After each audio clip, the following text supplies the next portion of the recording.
Стадион. Емисија за вашата вистина.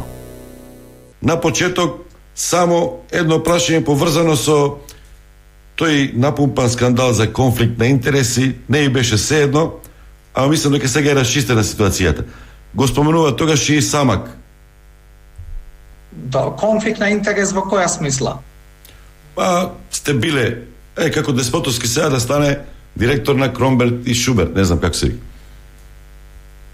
Добро, но ако јас немам подпишано договори, финансиски договори со компанијата, немам конфликт на интерес, точно? Добро, со тоа ќе завршиме. Само да го... И уште едно прашање поинтересно околу пандемијата и околу структурата на тие странски инвестиции во тирзовите. Јас разбирам, вие направите силен импулс во ваше време. Фактички, вие бевте пионер во тој период. Тогаш, може би не сте можеле да внимавате каква е структурата на инвеститорите. Меѓутоа, дали тоа го имате во предвид, го прашав Деспотовски, дека структурата на тие странски инвестиции не е баш најповолно, особено сега, откако ќе почнеме да ги чувствуваме, веќе се чувствуваат последиците од пандемијата на светската економија. Прво, не би правил некоја наше време, ова време. Прво, економски развој на државата е за државата. И не би мешал никаков вид на политика тука, бидејќи, ако гледате Ирска, 40 години иста политика имаат кон странските инвеститори, без разлика кој, како и зошто е на власт. Така да, прво тој дел да го ставиме на страна, дека политика не треба да се меша со економски развој. Од гледна точка што и како и зошто дошле и како вид на компании. Автомобилската индустрија е една од двете најмобилни индустрии во светот, кои секогаш барат по конкурентни локации. Конкурентни, и не се согласувам со работата дека некој би кажал или требало да каже во минатото или сега или било кога за цената на работната сила. Странските компании тоа не го гледат како low cost, туку како best cost. Ако е само low cost, има многу поевтини локации и од Македонија и од Балканот во поширокиот регион на Источна Европа или Северна Африка, новно поконкурентни од нас, но не значи дека по автоматизам тие се избрани. И видот на компаниите кои се присутни во Македонија е еден вид на микс помеѓу трудоинтензивни и капитално-интензивни компании. За разлика од Србија, која во тој првичен период тежнееше многу повеќе кон трудоинтензивни компании. Се сеќавате вие, Johnson Controls и Johnson Matthey беа првите две компании, странски компании негде во 2007-2008 година, кои се освен трудоинтензивни компании. Едната произведува електроника, другата произведува катализатори, што значи дека тие две компании воопшто не беа трудоинтензивни компании. Или Johnson Matthey се уште не е, но она што беше тој првичниот Johnson Controls, потоа нив ги превзеде Visteon и на кај кога Visteon од други причини одлучи да ги консолидира нивните европски локации, потоа тогашен Delphi, сега Aptiv го превзеде нивниот објекти и продолжи со некој вид, сличен вид на дејност. Но она што сакам да кажам дека беше многу важно и се уште е на кој начин тие компании треба да се распределат географски низ државата. Бидејќи без разлика дали тоа било Кочани, Штип, Велес, Струмица, Кавадарци, Прилеп, Битола, Охрид, Струга, не знам, Кичево, Тетово, низ сите тие места, освен нормално во Бунарџик, компании дошле и се веќе присутни и нормално компаниите, зависно од нивните технолошки процеси и од видот, структурата на работната сила и квантитетот на луѓето кои ги барат, треба и соодветно се позиционирале онаму каде што било најсоодветно и најконкурентно од нив. Да не правиме разлика помеѓу компании во ТИРС или вон ТИРС, бидејќи само ако зборуваме за производствени компании, тука станува збор за веќе над 30 на компании кои вработуваат нешто над 30.000 луѓе во државава, но тие отпрале од различни причини. Има некои компании кои сакаат да се сопственици и на земјиштето и на објектите, има компании кои сакаат некој да им изгради објект, тие да го земаат под долгорочен закуп, и тоа можело или не можело да се случи во различни временски периоди и заради тоа се позиционирале таму каде што се.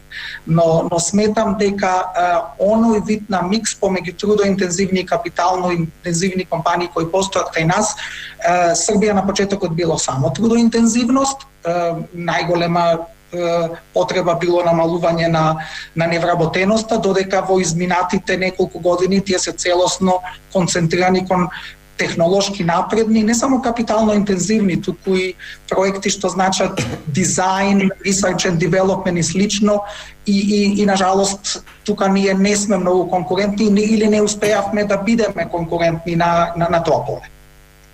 Господин Мизо, вие сте директор на Костел, вие сте дел и од Советот на странски инвеститори.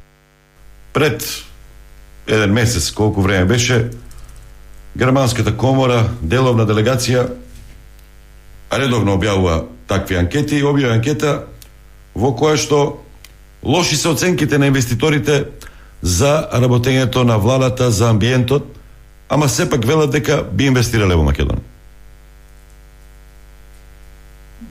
Да, таа анкета мислам дека беше спроведена некаде во марта оваа година и пред неколку недели беа објавени резултатите. Не навлегувам во резултатите на анкетата. Тоа е што германските компании во државата како сето тоа го оцениле. Ја видов анкетата, го видов и трендот низ периодот од изминатите 10 години. Мислам дека и можеме да разговараме за некои од забелешките на странските компании. Јас како дел и како претседател на оваа асоциација на компании со технолошко напредно производство, но сметам дека секогаш и државата и инвеститорите треба да се трудат за работите да бидат подобри. Повеќе, можеби, Јован може да одговори на тие забелешките на компаниите, отколку јас да кажувам кој бил сентиментот на компаниите, но диалог, проактивност од страна на институциите и нормално предлози и анализи кои ги прават и компаниите, мислам дека се тоа треба да се користи за државата да оди напред, бидејќи успехот на компаниите, нивното зголемување на вредност на инвестиции, на повеќе работни места, значи успех за државата. Тие две работи се заеднички и тука не би мешал ни влади, ни политики, туку успех на државата и на граѓаните на државата. Изо, вие сте директор на Костел, како ја преживеавте пандемијата и се уште ја преживувате, макар што сега падна, вела дури 2022 може да речеме финито. Како вашата компанија ја помина пандемијата, имавте проблеми со заразени, избркавте од работа луѓе, намаливте плати, како се преструктуриравте? Во нашата индустрија, посебно она што ние го произведуваме, бидејќи најголем број на нашите клиенти се премиум производители на возила и произведуваме технологија за електрични и плагин хибридни возила, ние го осетивме почетокот на пандемијата не од средината на март, туку од почетокот на јануари минатата година. Заради тоа што целиот оној ланец на добавувачи на компоненти кои доаѓа не само од Кина, туку општо од Азија, веќе почна да се гледаат проблемите во добивање на сите оние компоненти кои беа неопходни. Како и сите компании во Европа, кога во април и мај речиси целосно застој на производството на нашите клиенти. Во нашиот случај ние се уште продолживме со мало ниво на производство, поради тоа што произведуваме за BMW во Кина, а веќе во тој период, некаде средината на април, кинеската фабрика на BMW започна со работа, така да некои би рекол 10% од нашиот обем на производство се уште продолжи. Ние воопшто минатата година не го намаливме бројот на вработени. 2020 година започнавме со 499 луѓе, а ја завршивме со, ако не се лажам, околу 860, што значи дека ние го зголемивме бројот на вработени минатата година, но во периодот од април, мај до почетокот на јуни искористивме дел од времето за обуки, за дополнителни процеси за подобрување на квалитетот и стручноста на работната сила, кој не се толку лесно, не може да се најде толку лесно тоа време кога имате нормално серијско производство. И продолживме со зголемено темпо на работа некаде од крајот на август и до крајот на годината, минатата година споредено со планот имавме некој пат од околу 23-24%, што соодветствуваше на падот на производство и на продажба во Европа, која беше негде околу 26 до 27%. Но кризата е далеку од завршена и не зборувам само овдека за здравствениот аспект. Она со што се соочуваме во нашата индустрија е проблемот со недостаток на електронски компоненти, на микропроцесори или чипови. Тоа започна некаде од почетокот на ноември минатата година, бидејќи сме како автомобилска индустрија релативно мал корисник на овие микропроцесори на глобално ниво, ако се споредуваме со производители на паметни телефони, на лаптопи, на телевизори, на таблети и слично. Така да, например, Apple користи повеќе од 3 пати повеќе од цела автомобилска индустрија ваков вид на сензори и микропроцесори. И заради тоа веќе во Европа, ако ги гледате бројките во првите 5 месеци од годината, има драстично намалување на произведени и продадени возила. Дел од тоа намалување се должи и на пандемијата, на несигурноста на потрошувачите. Нормално првите 3 до 4 месеци имаше и затварање во голем дел на земјите од Западна Европа, но еве последните бројки за мај излегоа во четвртокот за цела Европа. Бројот на возила споредено со 2019-та, бидејќи минатата година не е релевантна за споредување, има намалување од 25% на продадени и регистрирани возила, и тој истиот тренд е случај за сите први 5 месеци од годината.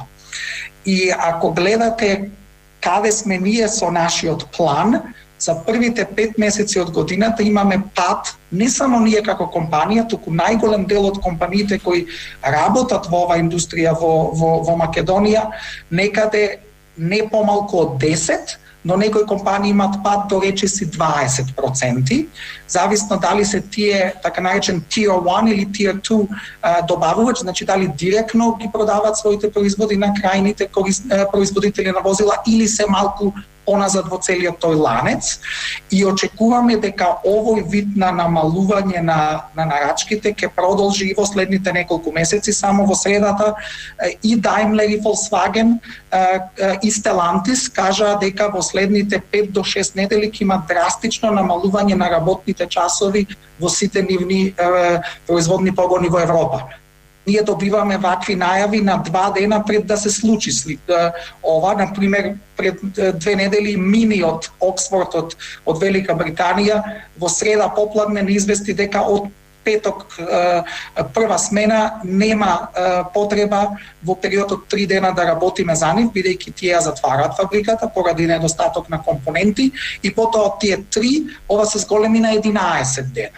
Така да предизвиците со кои се соочуваме се уште постојат и мислам дека ќе постојат сигурно до крајот на годинава. Се надевам ќе има подобрување идната година, но оваа глобална индустрија се соочува со работи кои не се само дел од пандемијата, туку и други процеси во тој supply chain или ланец на добавувачи на компоненти.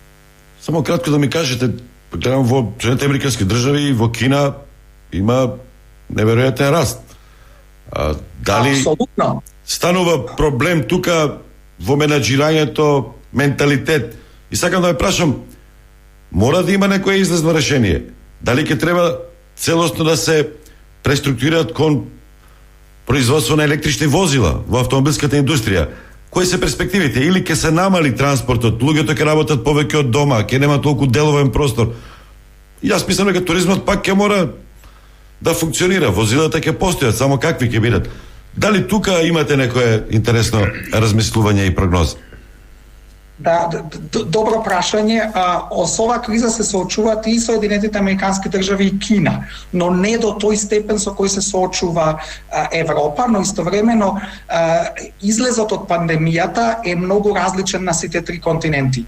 Минатата недела Goldman Sachs излезе со прогноза дека американската економија оваа година ќе расте со 7% од бруто домашниот производ, што за Америка е една огромна бројка, додека Германија пред 3 дена една многу важна германска think tank организација кажа дека ќе се намали германскиот раст за 0,4% поени од 3,7 на 3,3%, што значи дека Европа опарувањето ќе оди поспоро и ќе се одолговлекува, додека Америка и Кина ќе растат побрзо. А ова околу возилата не е само многу зависи од државната регулатива. Во Кина може да каже нивниот председател дека од утре ќе се смени часовната зона и ќе се смени часовната зона. Во Европа, посебно во Америка, не може државата до толку да влијае во барањата на купувачите што и како ќе купат. Во Европа се уште во Европската унија има многу идеи, регулативи да се насочат купувачите кон електрични или плагин хибридни возила со различен вид на субвенции или голем број наградови во различни земји од Европа велат дека од 2025 или 2027 воопшто ќе забранат движење на возила со внатрешно согорување на нивните улици. Или некои производители како Jaguar, Land Rover, Audi и слично кажуваат од која година целосно ќе се пренасочат кон електрични возила. Во Америка е малку поразличен случајот, без разлика што таму ја имате Тесла, дистанците кои постојат таму, но истовремено и она што пазарот и потрошувачот ќе одлучи кој ќе победи, се поразлични во тој нивен либерален капитализам за разлика од донекаде директивите кои Европа и европските земји ги планираат, но делом нова влијае врз што и каков вид на возило ќе купите. Да, ќе се врати туризмот, но колку брзо? И дали Hertz, Avis и други компании кои работат во системот на рента-кар, толку брзо ќе мора да ги купат сите тие возила, за да ги имаат на различни дестинации во светот, без разлика дали е тоа бизнис, травел или е тоа туризам. Бидејќи како што гледате сега, дали користиме Teams, Zoom или било што, не сум сигурен дека толку многу ќе има бизнес патувања како што имаше во минатото, и тие намалувања на бизнес патувања или потенцијално неодење во канцеларија ќе значи дали луѓето ќе треба да имаат толку возила, пред се службени возила, ако треба да работат од дома. Така да во следните 2 до 3 години ќе има многу непознати кои ќе треба да го кристализираат целиот оној поглед како и на кој начин ќе индустријата, но она што е факт во Европа е дека бројките од 2019-та, пред кризната година, нема да се достигнат пред 2023-та, можеби 2024-та година. Значи имаме еден период од 5 години додека да се вратиме во предкризната бројка од 2019-та, која веќе гледаше намалување од 17-та и 18-та. Значи целиот тој таймлек или временски простор може да биде 7 плюс години додека се вратиме на нивоот 2017 или 2018 година. Што ќе влијае врз кој како и што ќе произведува. За крај само кратко да ми кажете, има тука еден наслов и вие имате за тоа збору. Работи има ли кој да работи? Менталитетот учи сине керко за да не работиш како мене во фабрика, како да недолно атрактивните услови за работа во индустријата се солна рана за проблемот. Зборуваше Деспотовски дека платите биле проблематични, сега се значително покачени. Зборувам за странските инвестиции. Се соочувате ли со проблем со работна сила, со кадар? Треба да ги обучувате? Дали проблемот е во тоа што нема доволно кадар или не сака да работат, оти не сте атрактивни со платите? Ајде да почнеме од некаде. Платата ја одлучува пазарот на труд, supply demand, значи понуда и побарувачка. Тоа е основно начело во капитализмот и јас мислам дека од 1991 година и ние сме земја која одлучила да влезе во тој систем. Она што е најголемиот проблем не е дека постои недостаток на работна сила. Во нашиот случај ние не сме трудоинтензивна компанија, иако во следните 10 дена ќе стигнеме со една бројка од вкупно 1000 вработени, туку од кој е квалитетот и обученоста и знаењето на кадарот. Тука зборувам од сите нивоа. Прво, зборуваме дека за технички кадар, не зборуваме за администрација, за финанси, за економисти или слично. Значи, средните стручни образованија, кој вид на ученици историски оделе во такви училишта и мораме да се соочиме со реалноста. Најголем број на луѓето порано оделе во средни стручни училишта, бидејќи не можеле да се запишат во гимназиите. Тие најчесто биле, не сакам да речам исклучиво, но најчесто биле послаби ученици, кои за да завршат средно образование оделе на средно стручно образование, дури во електромеханички струки, но релативно малку или воопшто не го користеле таа едукација и тоа знаење, бидејќи имавме еден долг процес од 15 години во Македонија на деиндустриализација, што значи немаше каде овие луѓе да работат.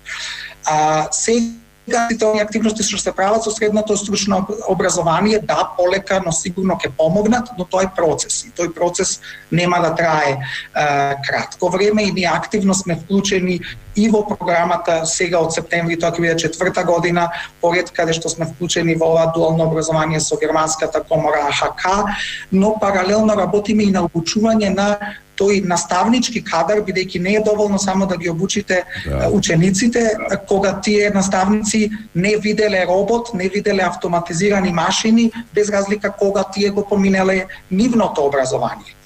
Но истовремено и факултетското образование, техничките струки, дали се тоа машински, дали се тоа електроинженери, дали се тоа некој вид на програмери. Во нашиот случај не бараме целосно софтвер девелопери, но бараме луѓе кои знаат на кој начин да го користат софтверот за да движат некои мехатронски или механички системи. И морам да кажам дека и тоа ниво не е на соодветно високо ниво. Голем број на средства мора да се користат од страна на компаниите. Ние пракаме голем број на луѓе и оператори, и техничари, и инженери на обуки во Германија, во Ирска, во Велика Британија. И ова се трошоци кои, ако таков кадар постоел, многу полесно тој трошок ќе можел да се пренесе во зголемување на платата, бидејќи за нас платата, прво, сметам дека платите треба да ги рачунаме како бруто плата, како што е секаде во светот, а не на нето основа. Но во таа бруто плата, тука влегуваат над тоа, она што претходно го спомена Јован, да, компаниите кои работат, странските компании, исклучиво на сите компании им нудат и храна и превоз, без разлика дали е тоа или не е законска обврска. Во нашиот случај ние исплаќаме К15, иако по закон К15 не треба да се исплаќа ако немате финансиска добивка. Ние немаме финансиска добивка, не дека не сме профитабилни, оперативно сме профитабилни, но имаме огромни вредности на инвестиции на годишно ниво и заради амортизацијата финансиски не можеме да покажеме профит, но сепак сите оние активности ги исплаќаме. Но тука обуката, понекогаш обуката на месечно ниво повработена, кој заанализираме, може да кошта над 300 до 400 евра во просек зборувам. Така да вкупната вредност на платата може да се движи на бруто основа некаде над 1100, понекогаш и до 1200 евра кога ќе се вклучат сите овие активности. Но кадарот мора дополнително да го обучуваме, бидејќи не е доволно обучен за сите наши активности кои се потребни во работата. Добре, и за крај само да ве прашам, значи според информациите што ги кажавте, не бараме технички обучен кадар. Според информациите што ги кажавте, на крај сепак ќе продолжите да инвестирате. Нашите планови се како компанија се донесени од претходно. Зависи од зголемувањето на обемот на работа, од новите клиенти, но истовремено и од сите оние што се меѓусебни обврски. Ние како компанија ги имаме задоволено, исполнето и надминато и по вредност и по брзина на креирање на работни места сите оние наши првични анализи. Но истовремено треба и сите обврски од другата страна да бидат навремено и соодветно исполнети, бидејќи само така работиме на подобрување и на бизнес климата, но и еден вид на взаемно верување и подобрување на нашето присуство во државата. Така да плановите се секогаш тука и можностите за инвестирање и диалогот со државата постојат. Да. Благодарам, Виктор Мизо. Стадион. Емисија за вашата вистина.